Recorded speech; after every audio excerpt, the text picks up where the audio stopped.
आज इस लोकतंत्र की स्थापना हुई और हमें ये अधिकार मिला और विधायक बनने का अवसर मिला।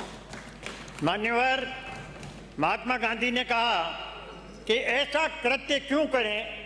जिससे मुंह छिपाना पड़े, और उसी अवधारणा पर आर्टिकल 19 में संविधान सभा ने हमको ये अधिकार दिया, हर नागरिक को ये अधिकार दिया कि सरकार पारदर्शिता होना चाहिए, सरकार के विकास के कार्यों की जानकारी का अधिकार हर व्यक्ति को है, सरकार में व्याप्त अगर कोई भ्रष्टाचार है तो उसकी जानकारी लेने का अधिकार है, अगर किसी व्यक्ति को कोई अधिकार दिया है और उसका हनन किया जा रहा है तो उसकी जानकारी लेने का अधिकार उस व्यक्ति को है। उस आर्टिकल 19 के अंतर्गत जो हर नागरिक को अधिकार मिला,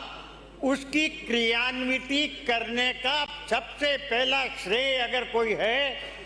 तो राजस्थान विधानसभा को है। इतने अधिकार मिलने के बाद हर कोई सरकार ये नहीं चाहती है कि उनके अधिकारों की, उनके कृत्यों की, उनके कुकृत्यों की जानकारी आम जन को जाए। उस भावनाओं को ध्यान में रखकर कोई भी इस प्रकार के अधिकार नहीं देना चाहती है। लेकिन मैं धन्यवाद देना चाहता हूं अशोक गहलोत जी की सरकार को कि 2000 में उन्होंने ये कानून आरटीआई राजस्थान सूचना का अधिकार अधिनियम पेश किया, और इस बात का पूरा राजस्थान को गौरव और अभिमान है कि इस एक्ट के प्रस्तुत करने के बाद ही ये पहला एक्ट है पूरे देश का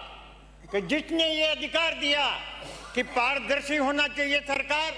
सरकार की हर बात की जानकारी हर व्यक्ति को होना चाहिए, सरकार के कार्यकलापों को जानने का अधिकार हर व्यक्ति को है, सरकार की जो भी नीतियां हैं उनके अनुसार काम हो रहा है या ना हो रहा है इसकी जानकारी लेने का है, और सरकार अगर गलत और असत्य और गलत झूठे काम कर रही है और वो रिकॉर्ड पर है तो उसकी जानकारी लेने का काम भी हर व्यक्ति को होना चाहिए। उस भावना के अनुसार जो हिम्मत 2000 में राजस्थान की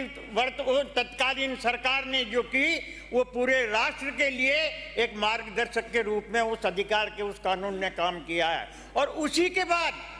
उस कानून बनने के बाद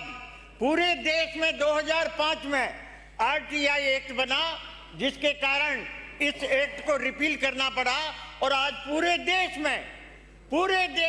अगर ये कानून लागू करने का अगर कोई श्रेय प्राप्त है तो राजस्थान विधानसभा को है, जिसने पूरे देश को मार्गदर्शन दिया। और भारत सरकार ने 2005 में ये कानून बनाकर सब प्रांतों के लिए और सब सरकारों के लिए लागू कर दिया। ये राजस्थान की विधानसभा का और आप यहाँ के विधायकों का ही एक मार्गदर्शन है पूरे देश को कि डॉक्टर मनमोहन सिंह जी ने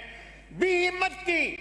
जो अब तक कोई हिम्मत नहीं कर पा रहे थे, उन्होंने भी हिम्मत की कि हमारी सरकार पारदर्शी रहेगी, हमारी सरकार हमारी सब बात की जानकारी देगी, हर व्यक्ति को ये जानकारी प्राप्त करने का अधिकार होगा, हमारे सही काम हो और गलत काम हो उसकी जानकारी होना चाहिए। तो डॉक्टर मनमोहन सिंह ने फिर 2005 में इसी प्रकार का अधिकार दिया। मान्यवर, इस अधिकार के अंतर्गत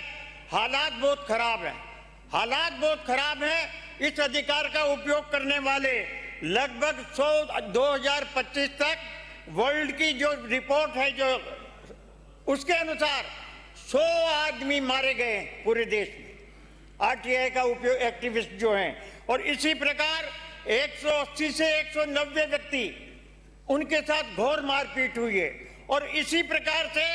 188 लोगों के साथ उनसे जान से मारने की चेतावनी दी है। ये रिकॉर्ड पर है, सरकार के रिकॉर्ड पर है, और उस रिकॉर्ड के आधार पर अंतर्राष्ट्रीय रिपोर्ट से जो ये जानकारी मिली है उसके आधार पर है। लेकिन सरकारें इस अधिकार को प्रतिबंध लगाकर इसको संकुचित करना चाहती है, इसके उपयोग पर पाबंदी लगाना चाहती है। और इसी कारण से एक ही एक्ट को आप देख लीजिए, एक्ट जो अब आज की तारीख में जो 2005 का एक्ट है उसमें 2D सेक्शन 2D में ये है कि किसी भी निजी संस्था को अगर सरकार डायरेक्टली और इनडायरेक्टली अगर कोई मदद करती है, फाइनेंशियल मदद करती है, तो वो आरटीआई के अंतर्गत आरटीआई के अंतर्गत वो काम उसको उसका अधिकार व्यक्ति को मिलेगा। लेकिन आप ये देख लीजिए कि इसी अधिकार के अंतर्गत राजस्थान में हम जब किसी प्राइवेट स्कूल को अगर हम ये कोई जमीन देते हैं तो वो इसी धारा के अंतर्गत आरटीआई के अंतर्गत आता है। लेकिन भारत सरकार ने आरटीआई के जो कमिश्नर हैं उन्होंने इसी धारा के अंतर्गत